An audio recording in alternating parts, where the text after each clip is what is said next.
A search and rescue operation is underway this morning, trying to find more victims in the remains of a high-rise apartment fire in London, England, that has so far claimed at least 6 lives. Another 50 people were hurt. So far, there is no word on the cause of that deadly fire that left some people waving sheets out windows, trying to get help. Hi again, and good morning, everyone. Thanks for waking up with the Valley today. I'm Lisa Bedeau here with Kyle Bosch, just getting started with our nonstop news and weather to the top of the hour to help you plan your day. Thousands of people last night were without power after a number of lines and even a tower went down in the area. Crews were working through the night trying to get the lights back on. They have it mostly restored this morning. Just about 100 people or so still in the dark. Giving us a look at some of the damage is the Valley Today's Christy Larson as we start our team coverage of the aftermath of this storm. And Christy, some of the stuff you've been showing us this morning still pretty amazing, not just to that power line, but some of the signs that were destroyed by that powerful wind.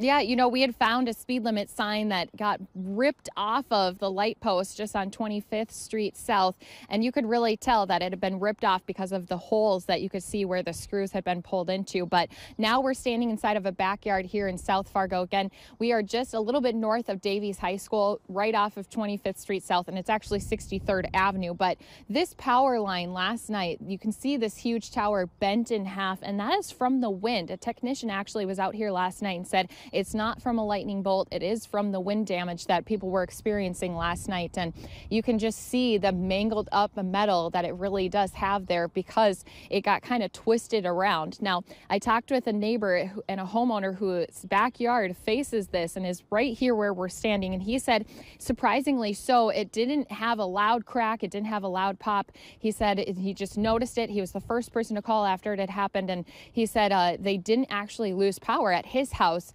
after this had happened. They do have the power shut off to these lines now, and as you can see in the background, the other towers still standing up straight. So this one might have just been right in the line of where things may have been damaged or where that wind was doing the most damage. So again, guys, just maybe near 100 people don't have power here this morning, and hopefully as crews continue to work through this morning, they'll get that restored quickly for them today. Just an incredible visual of just how strong the wind was last night. Christy Larson reporting live on our breaking news this morning. Thank you. Well, of course, that is just part of the damage that we saw from the storms last night. We want to continue our team coverage now with meteorologist Lisa Green and weather on the ones. Yeah, we did end up with quite a few reports of wind damage. Trampolines getting blown over, lots of areas where we saw some branches and trees down, and we're still getting those reports in. And then on top of that, we do have areas of some rain and thunder still in the valley. Most of us enjoying some quieter weather this morning as we try to clean things up, but there's some rain out there and some thunder just to the west of our viewing area and moving into the Devil's Lake Basin here this morning. So Devil's Lake, you're seeing those storms roll in. There we go.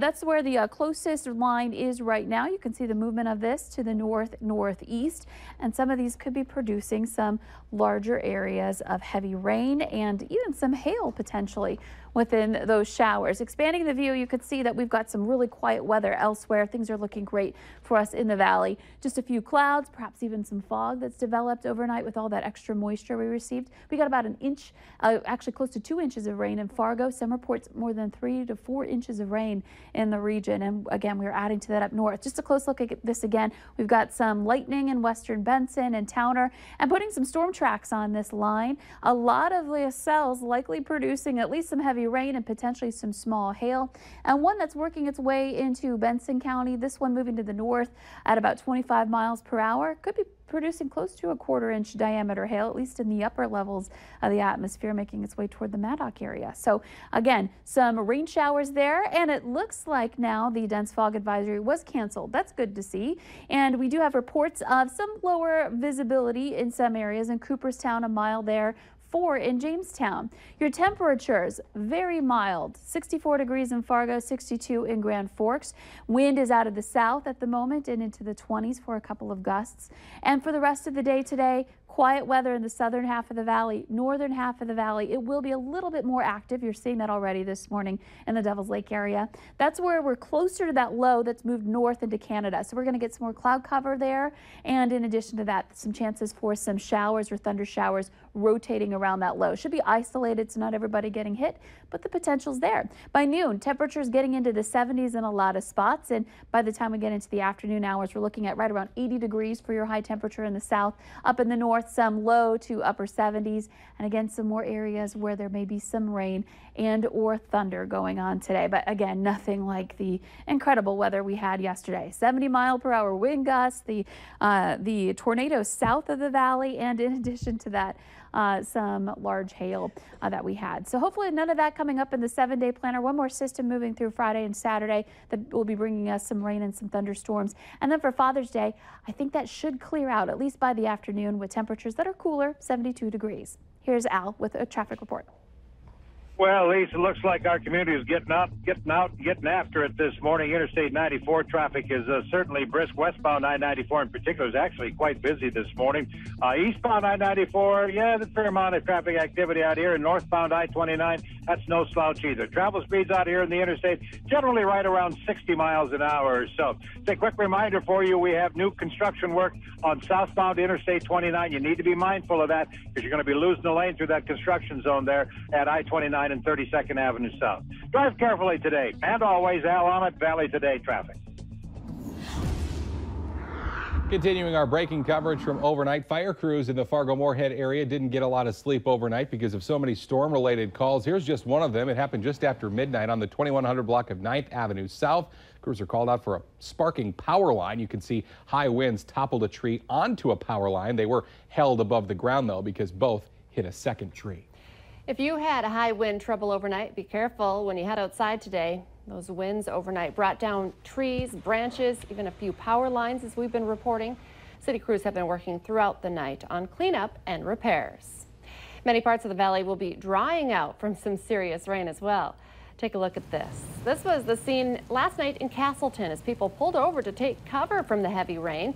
People around the valley reported water covering roads and standing water in farm fields and backyards. The high winds also turned into quite the scary travel situation along I-94. The Minnesota State Patrol posted this picture on Twitter of a semi that tipped over last night. It was one of 4 that was toppled on the interstate between Rothsay and Evansville. Fortunately, no one was hurt. And another viewer sent us this picture. Wow, showing us the power of the wind. You can see the sides of 2 grain bins pushed in Cass County. Well, fierce wind and rain did some major damage at the Dakota Magic Casino in Hankinson. Check out this video. About 20 car windows were broken by flying debris. All around the casino property, things were out of place. A golf cart ended up in a field. One of the buffalo statues outside the casino tipped over. The manager of the casino says the storm lasted about 15 minutes and they kept customers inside to keep them safe. Some people who sat through last night's storm at a local movie theater had quite the surprise when the early show let out. Check this out. Viewer Caitlin Thompson says she was leaving West Acre Cinema around 9 last night when she noticed a large group of people standing by the door. As soon as she walked outside, she saw what looked like a funnel cloud blowing sand and gravel in the air. Meteorologist Lisa Green says this is a shelf cloud, which is the leading edge of the storm. Thompson says that everyone ended up running back inside the theater to ride out the storm. A Fargo police officer has pleaded not guilty to 2 charges of domestic assault and disorderly conduct. Police say 34-year-old Jeremiah Ferris was arrested at a Moorhead home early yesterday morning following a physical altercation with his girlfriend. Ferris allegedly tried to grab her phone and eventually pushed her to the ground and caused swelling to her left elbow and knee. He's been placed on administrative leave pending the outcome of the case. In a statement, Fargo Police Chief David Todd apologized to the community, Moorhead Police, and the victim. Authorities are now trying to figure out what to do with Ferris's canine partner, Bolly. Developing this morning, the man charged with rape for an incident in Mapleton, North Dakota 2 years ago is set to go on trial starting today. Abdul Raham Ali is accused of dragging a woman into a restroom at Gordy's Travel Plaza in 2015 and raping her. The court process has been slower than usual because Ali changed attorneys about a year ago.